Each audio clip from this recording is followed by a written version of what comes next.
ఈ కాలంలో కూడా దయ్యాలు, భూతాలు ఏంటి అని అనే వాళ్ళని మనం రోజు చూస్తూనే ఉంటాం. వాళ్ళలో కొంతమంది దేవుణ్ణి నమ్ముతారు కానీ దయ్యాన్ని మాత్రం నమ్మరు. ఈ ఆత్మల గురించి అన్ని మత గ్రంథాల్లో రాసుంది. ఖురాన్‌లో రాసుంది, భగవద్గీతలో రాసుంది, బైబిల్‌లో రాసుంది. అయినా కూడా జస్ట్ టు బీ కూల్ వాళ్ళు దయ్యాలు అవన్నీ ఏం లేవని అంటారు. అలా అనడమే వాళ్ళు చేసే పెద్ద తప్పు. అలా అనడమే కాకుండా ఒక్కోసారి వాళ్ళు వెళ్ళకూడని ప్లేసెస్‌కి వెళ్తూ ఉంటారు. వెళ్ళి అక్కడేమీ లేదు, వాళ్ళకేమీ అవ్వదని అనుకుంటారు. అలా అనుకున్నప్పుడే వాళ్ళ కళ్ళ ముందుకు ఒక ఆకారం వస్తుంది. అంతే. అప్పుడు భయంతో వణికిపోతారు. అప్పుడు వాళ్ళకు దెయ్యాల మీద నమ్మకం కలుగుతుంది.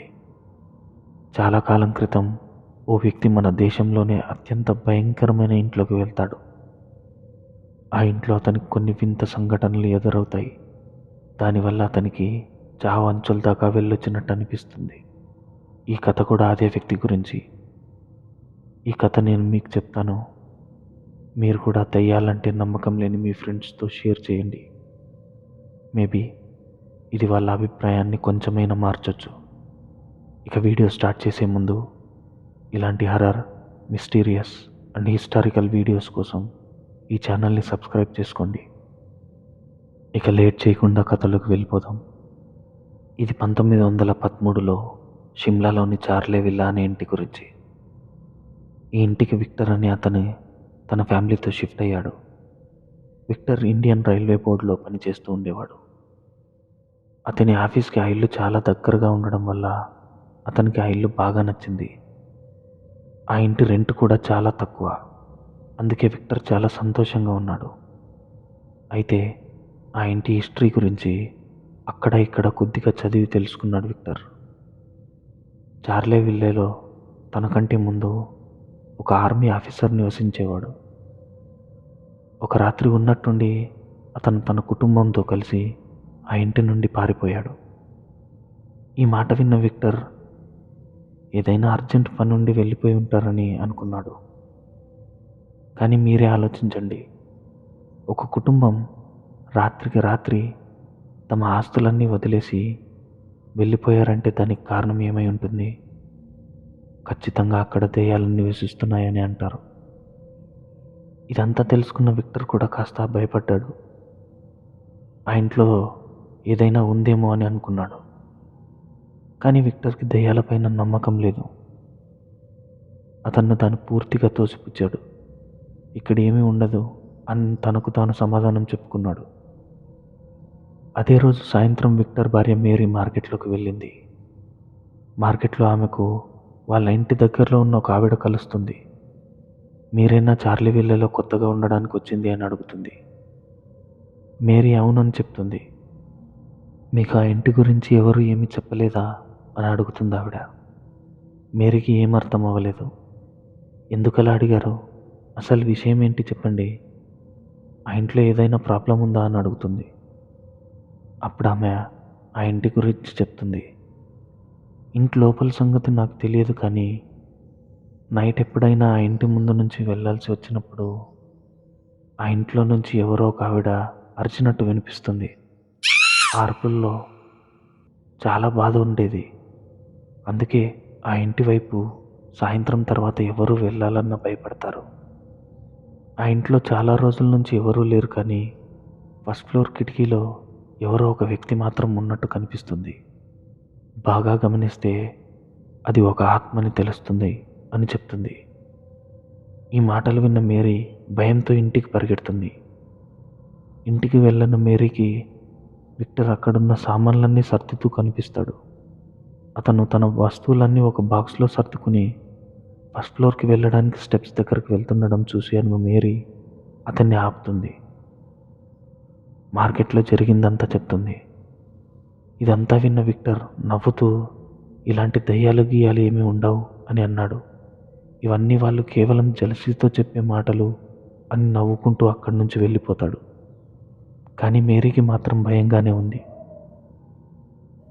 మేబీ ఇంతకు ముందు ఉండే ఆర్మీ ఆఫీసర్ అందుకే రాత్రికి రాత్రి ఇల్లు ఖాళీ చేసి పారిపోయాడేమో అని అనుకుంటుంది. సరిగ్గా అదే రోజు రాత్రి విక్టర్ మేరీ నిద్రలో ఉండగా తమ రూమ్ బయట ఎవరో ఉన్నారని మేరీకి అనిపించింది. మేరీ మెల్లగా వెళ్ళి డోర్ ఓపెన్ చేసి చూస్తుంది. అక్కడెవరూ లేరు. అంతా చీకటిగా ఉంది. సరే, ఎవరూ లేరులే అనుకుని రూమ్లోకి తిరిగి వెళ్ళే సమయంలో ఫస్ట్ ఫ్లోర్లో ఏవో వస్తువులు కింద పడిన సౌండ్ వినిపించింది. మేరీ వెంటనే వెళ్ళి విక్టర్ని నిద్రలేపి మన ఇంట్లో ఎవరో దొంగలు వచ్చినట్టున్నారని చెప్తుంది. త్వరగా వచ్చి ఆ సంగతి ఏంటో చూడు అని లేపుతుంది. ఇద్దరూ కలిసి ఫస్ట్ ఫ్లోర్లోకి వెళ్తారు. అక్కడ ఒక రూమ్లోకి చూశారు. అక్కడ వస్తువులైతే కింద పడి ఉన్నాయి, కానీ ఆ రూమ్లో ఎవరూ లేరు. ఇంకో విషయం ఏంటంటే ఇంట్లో అన్ని రూమ్స్లో లైట్స్ ఆఫ్ అయ్యే ఉన్నాయి. ఆ ఒక్క రూమ్లో మాత్రం ఆన్లో ఉన్నాయి. ఇదంతా ఏంటి అని అర్థం కాక అలాగే ఆ రూమ్ వైపు చూస్తుండగా వాళ్ళు చూస్తుండగానే వాళ్ళ కళ్ళ ముందే ఆ రూమ్ డోర్స్ క్లోజ్ అయిపోయాయి. నెక్స్ట్ డే మార్నింగ్ మేరీ భయంతో తన వస్తువులన్నీ ప్యాక్ చేసుకుంటుంది. ఇక్కడ ఒక్క క్షణం కూడా ఉండలేనని విక్టర్తో చెప్తుంది. ఈ ఇంటి గురించి ఏ ఒక్కరిని అడిగినా మంచిగా చెప్పడం లేదు. అందరూ ఒకే మాట, ఆ ఇంట్లో ఏదో ఆత్మ ఉందని. నిన్న నైట్ మనం కూడా చూసాంగా, సో నేను ఇక్కడ ఉండలేనని అంటుంది. మేరీ తన అభిప్రాయం మార్చుకోకపోవడంతో విక్టర్ ఆమెకు నచ్చజెప్పే ప్రయత్నం చేస్తాడు. అసలే చలికాలం, గాలులు ఎక్కువగా ఉంటాయి. ఆ గాలికి ఆ తలుపులు మూసుకుపోయాయి. అంతే అని విక్టర్ నచ్చజెప్పే ప్రయత్నం చేస్తున్నాడు. దయ్యాలు, ఆత్మలు అలాంటివి ఏమీ లేవు మేరీ అని నచ్చజెప్తాడు. సరే, నీ ప్రాబ్లం ఆ రూమ్ డోర్ క్లోజ్ అవ్వడమే కదా, నేను ఇప్పుడే ఆ రూమ్ని లాక్ చేసి వస్తాను అని ఆ రూమ్కి వెళ్ళి తాళం వేసి వస్తాడు. ఇప్పుడు ఓకేనా? ఇంకా ఆ రూమ్ ఫుల్గా లాక్ చేశాను అని చెప్తాడు. ఇంకా డోర్స్ ఓపెన్ అవ్వవు, క్లోజ్ అవ్వవు. సరేనా, నీకు ఇప్పుడు ఎలాంటి భయం అవసరం లేదని అంటాడు. సరే, ఈరోజు సాయంత్రం మనం పార్టీకి వెళ్ళాలి, లేట్ అవుతుంది, త్వరగా వెళ్ళి రెడీ అవ్వు అని చెప్తాడు. ఇద్దరు రెడీ అయి పార్టీకి స్టార్ట్ అవుతుంటారు.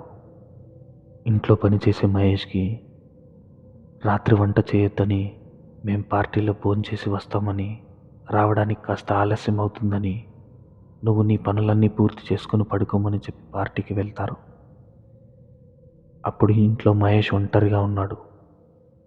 మహేష్ తన పనులన్నీ పూర్తి చేసుకుని పడుకోవడానికి తన రూమ్కి వెళ్తుండగా అతనికి పై ఫ్లోర్ నుండి ఏదో వస్తువులు పడిన శబ్దం వినిపిస్తుంది.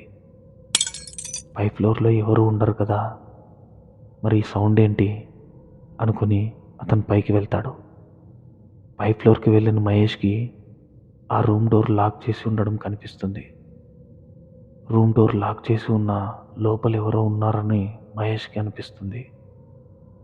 అయినా డోర్ లాక్ చేసి ఉంది కదా, చేసేదేం లేక కిందకి వెళ్ళాలని వెనక్కి తిరిగాడు. కిందకి తిరిగి వచ్చేటప్పుడు మళ్ళీ ఆ రూమ్లోంచి సౌండ్ వచ్చింది. తిరిగి చూస్తే ఈసారి ఆ గది బయట ఒక వ్యక్తి నిలబడి ఉన్నట్టు కనిపించింది. మహేష్ చూస్తుండగానే ఆ వ్యక్తి క్లోజ్ చేసిన డోర్ నుంచి లోపలికి వెళ్ళిపోయాడు. ఇదంతా చూసిన మహేష్ భయంతో అక్కడే స్పృహ కోల్పోయి పడిపోయాడు.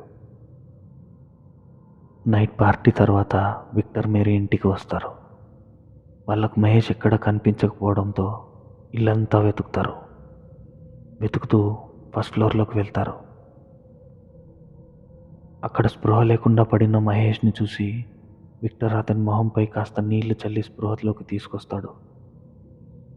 స్పృహలోకి వచ్చిన మహేష్ని, నువ్వు అసలు ఇక్కడికి ఎందుకు వచ్చావు, ఏమైంది, ఎందుకు ఇక్కడ పడిపోయి ఉన్నావు అని అడిగాడు. మహేష్ భయంతో, సార్, నేను నా పనులన్నీ కంప్లీట్ చేసుకుని పడుకోవడానికి వెళ్తుండగా ఇక్కడి నుంచి ఏదో వస్తువులు పడిన సౌండ్ వినిపించింది, అదేంటో చూద్దామని ఫ్లోర్లోకి వచ్చాను అని చెప్తాడు. కానీ ఇక్కడ ఒక వ్యక్తి నాకు కనిపించాడు, అతను మనిషి కాదు, ఆత్మ అని అంటాడు. నేను చూస్తుండగానే ఆ క్లోజ్ చేసిన డోర్లోంచి ఆ రూమ్లోకి వెళ్ళిపోయాడని చెప్తాడు. ఇదంతా విన్న మేరీ భయంతో వెంటనే ఆ రూమ్ని ఓపెన్ చేయి అని విక్టర్కి చెప్తుంది. విక్టర్ ఆ రూమ్ డోర్ని ఓపెన్ చేశాడు. ఆ రూమ్లో వస్తువులన్నీ అటు ఇటు పడేసి ఉన్నాయి. లాక్ చేసిన రూమ్లో వస్తువులు ఎవరు ఇలా పాడేశారో అని ఆలోచిస్తున్న విక్టర్కి అతని చెవిలో ఒక గంభీరమైన స్వరం వినిపించింది. ఆ గొంతు ఈ ఇల్లు నాది అంది. అంతే, విక్టర్ మేరీ కూడా అదే పని చేశారు. ఇంతకుముందు ఆ ఇంట్లో ఉన్న వాళ్ళు ఏ పని అయితే చేశారో అదే పని. రాత్రికి రాత్రి అన్నీ వదిలేసి ఆ ఇంట్లోంచి పారిపోవడం. గైస్, ఏదైనా ప్లేస్లో ఆత్మ ఉందంటే అది అక్కడ ఇంకెవరిని ఉండనివ్వదు. అందుకే ఈ ఇల్లు మన దేశంలోనే మోస్ట్ హాంటెడ్ ప్లేస్గా నిలిచింది. ఇండియాకి ఇండిపెండెన్స్ వచ్చాక ఈ ఇంటిని ఒక వ్యక్తి కొన్నాడు. అతను కూడా ఆ ఇంట్లో ఉండలేకపోయాడు. ఉండాలని ఇల్లంతా రెనోవేషన్ చేయించుకున్నాడు, కానీ ఉండలేకపోయాడు. ఇన్ఫ్యాక్ట్ ఆ ఆత్మ అతన్ని ఉండనివ్వలేదు. ఈ ఇంటి గురించి కథ ఇప్పటికీ ఎవరికి పూర్తిగా తెలియదు. కాస్త రీసెర్చ్ చేస్తే తెలిసింది ఏంటంటే, ఈ ఇల్లు ఫస్ట్లో కట్టించిన వ్యక్తి ఆ ఇంట్లోనే సూసైడ్ చేసుకుని చనిపోయాడు. చనిపోయే ముందు అతను చనిపోయాక కూడా అతని ఆత్మ ఆ ఇంట్లోనే ఉండేలాగా ఒక క్షుద్ర పూజ చేశాడు. సో అందుకే ఇప్పుడు కూడా ఆ ఇల్లు ఖాళీగానే ఉంది. గైస్, ఈ వీడియో ఎండ్లో నేను మీకు చెప్పేది ఒకటే. మీకు ఆత్మలు దయ్యాలంటే నమ్మకం లేకపోతే సరే, నమ్మకండి. కానీ అవి ఒక ప్లేస్లో ఉన్నాయని తెలిస్తే మాత్రం ఆ ప్లేస్కి వెళ్ళకండి. లేదంటే మీరు కూడా రాత్రికి రాత్రి ప్రాణాలు చేతిలో పెట్టుకుని పారిపోవాల్సి వస్తుంది.